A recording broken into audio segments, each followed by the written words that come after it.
Hello বন্ধুরা, welcome to just sports Bangla. আশা করি তোমরা সবাই ভালো আছো, আমিও ভালো আছি। আজ মেনলি এই ভিডিও আলোচনা করব যে কলকাতা নাইট রাইডার্সের বেশ কিছু প্লেয়ার কিন্তু অলরেডি কিন্তু প্র্যাকটিস ক্যাম্প স্টার্ট করে দিয়েছে। সেম কিন্তু Mumbai Indian, Chennai super kings আর পাঞ্জাব কিংসের প্লেয়াররাও কিন্তু তারা কিন্তু প্র্যাকটিস ক্যাম্প শুরু করে দিয়েছে। তো এই কটা টিম নিয়ে তো অবশ্যই কথা বলবো। তারপর কথা বলবো যে আইএল টি20তে কোন টিম চ্যাম্পিয়ন হয়েছে সেটা নিয়ে কথা হলো। কলকাতা নাইট রাইডার্সের একটা বড় প্লেয়ার কিন্তু এই আইএল টি20তে একাদমেই কিন্তু ফাইনাল জিতিয়েছে। তো সেই প্লেয়ার কি কেকেআরে প্লেইং 11-এ খেলবে সেটা নিয়েও কথা বলবো। তারপরে কাল কিন্তু ইন্ডিয়া ইংল্যান্ডের সেকেন্ড ওডিআই ম্যাচে কিন্তু ইন্ডিয়াকে দুর্দান্তভাবে কিন্তু জিতেছে, যেখানে কিন্তু রোহিত শর্মার কিন্তু ব্যাটে কিন্তু আবারও রান এসেছে। সেটা নিয়ে কথা বলবো যে রোহিত শর্মাকে নিয়ে কিন্তু প্রচুর কন্ট্রোভার্সি হচ্ছিল, তার মধ্যেই কিন্তু কাল কিন্তু সেঞ্চুরি করেছে। বরুণ চক্রবর্তী ওডিআই ডেবিউ ম্যাচে কিন্তু উইকেট নিয়ে দুর্দান্ত কিন্তু করেছে। সে A to Z কিন্তু আপডেট দিয়ে দেবো, ঠিক আছে? তো ভিডিওটা কিন্তু প্রচুর ইন্টারেস্টিং হতে চলেছে।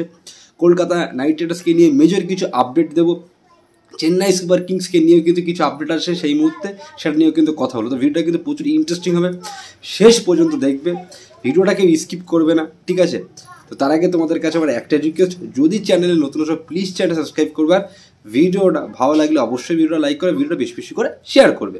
তো আর সময় নষ্ট না করে এক একটা টপিকস নিয়ে আলোচনা করবো। তো ফার্স্টে আমরা আলোচনা করবো যে কাল যে ইন্ডিয়া ভার্সেস ইংল্যান্ডের যে সেকেন্ড ওডিআই ম্যাচ ছিল, তাতে কিন্তু ইন্ডিয়া ফার্স্টে কিন্তু বল করে, যেখানে ইংল্যান্ড কিন্তু টসে জিতে গিয়ে কিন্তু ব্যাট করার সিদ্ধান্ত নিয়েছিল। কিন্তু ইংল্যান্ড কিন্তু দুর্দান্ত কিন্তু শুরু করেছিল, যেখানে বেন ড্রাকেট কিন্তু দুর্দান্ত খেলছিল। একসময় মনে হচ্ছিল যে বেন ড্রাকেট এত আজ সেঞ্চুরি করতে পারে, কিন্তু বেন ড্রাকেটের উইকেটটা কিন্তু রবীন্দ্র জাদেজাই নিয়েছিল। তো বেন ড্রাকেট কিন্তু দুর্দান্ত খেলছিল, যেখানে কিন্তু জরুটের উইকেটটাও কিন্তু রবীন্দ্র জাদেজা খেলছিল, যেখানে জরুট কিন্তু সেট হয়ে গিয়েছিল। তারপরে হ্যারি ব্রুকও কিন্তু কাল কিন্তু ভালো খেলতো, কারণ হ্যারি ব্রুকের উইকেটটাও কিন্তু তোমার হার্ষিদ রানাই কিন্তু নিয়েছিল। তো হ্যারি ব্রুকের উইকেটটা তোমার হার্ষিদ রানা নিয়েছিল, যেখানে বরুণ চক্রবর্তী কিন্তু কলকাতার এক্স প্লেয়ার ফিল সল্টের উইকেটটাও কিন্তু নিয়েছিল। তো বরুণ চক্রবর্তী কাল কিন্তু ওডিআই ডেবিউ করেছিল টি20 ফর্ম্যাটে, তো সে মাত্র হিস্ট্রি করে দিয়েছে। তারপরে কিন্তু তাকে আবার কিন্তু ওডিআই কিন্তু সুযোগ দিতে বাধ্য হয় টিম সিলেকশনটা, কিন্তু ওডিআই এসে কিন্তু ফার্স্ট দিনে কিন্তু সে কিন্তু প্রায় 5-5.5 ইকোনমিতে কিন্তু বল করেছিল 10 ওভার, যেখানে কিন্তু একটা উইকেটও কিন্তু নিয়েছিল। তো দুর্দান্ত কিন্তু বরুণ চক্রবর্তী শুরুটা কিন্তু করেছিল, যেখানে মোটামুটি কিন্তু ভারতের সব বলাররাই কিন্তু দুর্দান্ত খেলেছে। যেখানে মোহাম্মদ শামি হয়তো একটু মার খেয়েছে, ঠিক আছে? কারণ দেখো মোহাম্মদ শামির ক্ষেত্রে এটাই যে মোহাম্মদ শামি কিন্তু অনেকদিন পরে ইনজুরি থেকে কামব্যাক করেছে, তো ওই জন্য কিন্তু তার রিদমে আসতে একটু সময় লাগবে, ঠিক আছে? আমরা জানি যে মোহাম্মদ শামি ওয়ার্ল্ড কাপে 50 ওভার্সের ওয়ার্ল্ড কাপে সে কেমন বল করে সেটা কিন্তু আমরা কেউই কিন্তু ইংল্যান্ড কিন্তু ফার্স্টে ব্যাট করতেছে কিন্তু প্রায় 300 রানের ওপরে কিন্তু টার্গেট দিয়েছিল। সেটা কিন্তু ইন্ডিয়া কিন্তু হামেশাই কিন্তু সেই রানটা কিন্তু চেস করে দিয়েছে, যেখানে রোহিত শর্মা সেঞ্চুরি করেছে, শুভমান গিলও কিন্তু দুর্দান্ত খেলেছে, শ্রেয়াস আয়ারও কিন্তু খেলেছে। মোটামুটি কিন্তু ওভারঅল কিন্তু ইন্ডিয়ার কিন্তু প্রত্যেকটা প্লেয়ারই কিন্তু কাল কিন্তু ভালো খেলেছে। তো ওডিআই ফরম্যাটও কিন্তু ইন্ডিয়া কিন্তু জিতে গিয়েছে, ঠিক আছে? আর একটা কিন্তু ওডিআই ফরম্যাট আছে, সেটা হচ্ছে 12 তারিখে, ঠিক আছে? তো দুটোই জিতে গিয়েছে, তো ইন্ডিয়া কিন্তু সিরিজটা জিতে নিয়েছে। এবার যদি আমরা কথা বলি যে কলকাতা নাইট রাইডার্সের এই মুহূর্তে যে আপডেটটা, যে কলকাতা নাইট রাইডার্সের সবথেকে মেন প্লেয়ার রিঙ্কু সিং কিন্তু অলরেডি কিন্তু প্র্যাকটিস ক্যাম্প কিন্তু শুরু করে দিয়েছে আইপিএলের জন্য। কারণ দেখো রিঙ্কু সিংয়ের সঙ্গে প্রবলেমটা এটা হচ্ছে যে রিঙ্কু সিং কিন্তু সে কিন্তু এই সময় কিন্তু ব্যাটে কিন্তু একটা স্ট্রাগল করছিল। তো ওই জন্যই কিন্তু মেনলি কিন্তু রিঙ্কু সিং কিন্তু আইপিএলের এই 1 মাস আগে কিন্তু সে কিন্তু প্রস্তুত কিন্তু শুরু করে দিয়েছে। আইপিএলে কিন্তু জোর কদমে কিন্তু প্র্যাকটিস কিন্তু রিঙ্কু সিং কিন্তু করতে দেখা যাচ্ছে। রিঙ্কু সিং কিন্তু 100% কিন্তু আইপিএল আগে কিন্তু তৈরি হবে, ঠিক আছে? এবার যদি আমরা কথা বলি যে শুধু রিঙ্কু সিং না, সুনীল নারিনও কিন্তু রেড বলে কিন্তু প্র্যাকটিস শুরু করে দিয়েছে, ঠিক আছে? দেখ আমরা সবাই জানি সুনীল নারিন কিন্তু হোয়াইট বলে সে কেমন বিস্ফোরক বল করে বা কেমন ইকোনমিতে সে বল করে সেটা আমরা জানি, কিন্তু সে কিন্তু আবার রেড বলেও কিন্তু প্র্যাকটিস ক্যাম্প করছে। তো সুনীল নারিনও কিন্তু প্র্যাকটিস ক্যাম্প করছে, সেম কিন্তু আন্ডে রাসেলও কিন্তু প্র্যাকটিস কিন্তু করছে কিন্তু, ঠিক আছে? আইপিএলের আগে আর বেশি দিন নেই, তো ওই জন্য কিন্তু আইপিএল নিয়ে কিন্তু প্রত্যেকটা প্লেয়ারই কিন্তু কলকাতা নাইট রাইডার্সের প্লেয়াররা মেনলি কিন্তু প্র্যাকটিস ক্যাম্প শুরু করে দিয়েছে।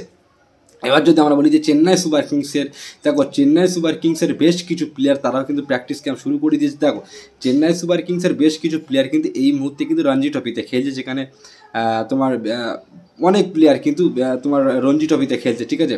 তো এছাড়া বিজয় শঙ্কর সেও কিন্তু রঞ্জি ট্রফিতে খেলছে।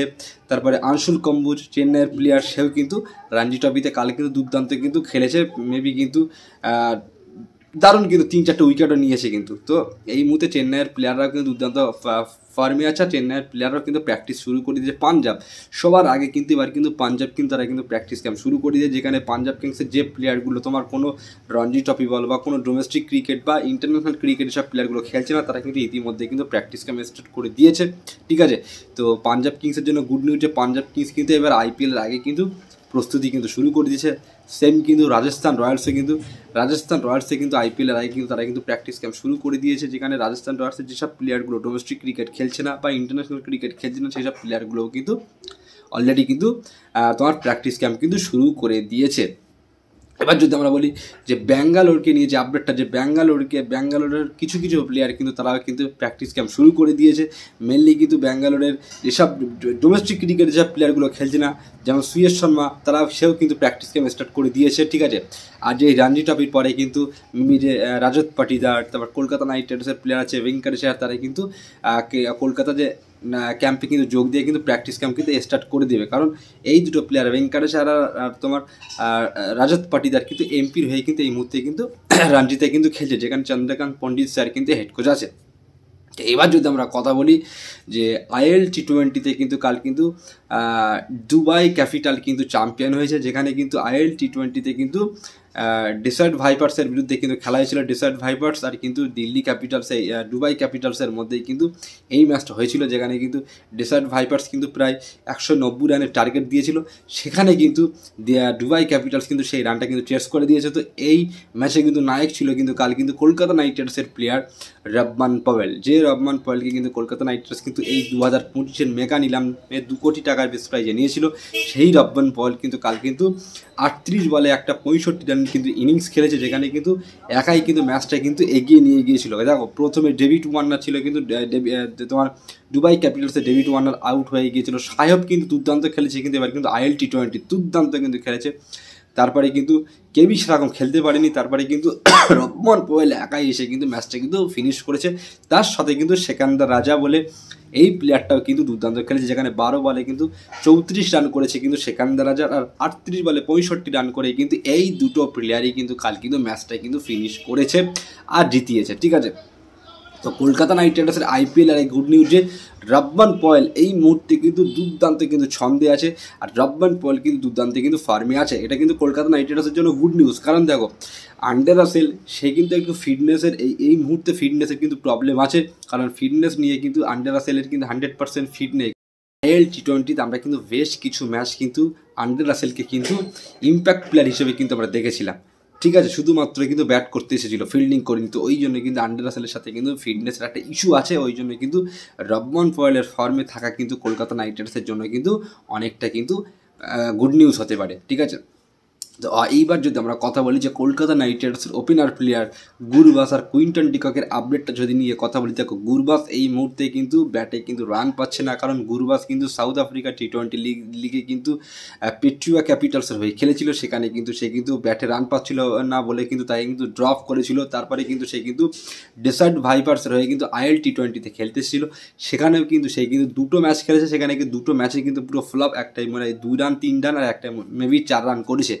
তো এই মুহূর্তে কিন্তু গুরবাস কিন্তু আউট অফ ফর্মে আছে। তো এটা কিন্তু কলকাতা নাইট রাইডার্সের জন্য কিন্তু ব্যাড নিউজ হতে পারে, যে আইপিএলের আগে যদি গুরবাস যদি এইরকম বাজে ফর্মে থাকে, তাহলে কিন্তু কলকাতা নাইট রাইডার্সের জন্য চিন্তার বিষয় হতে পারে।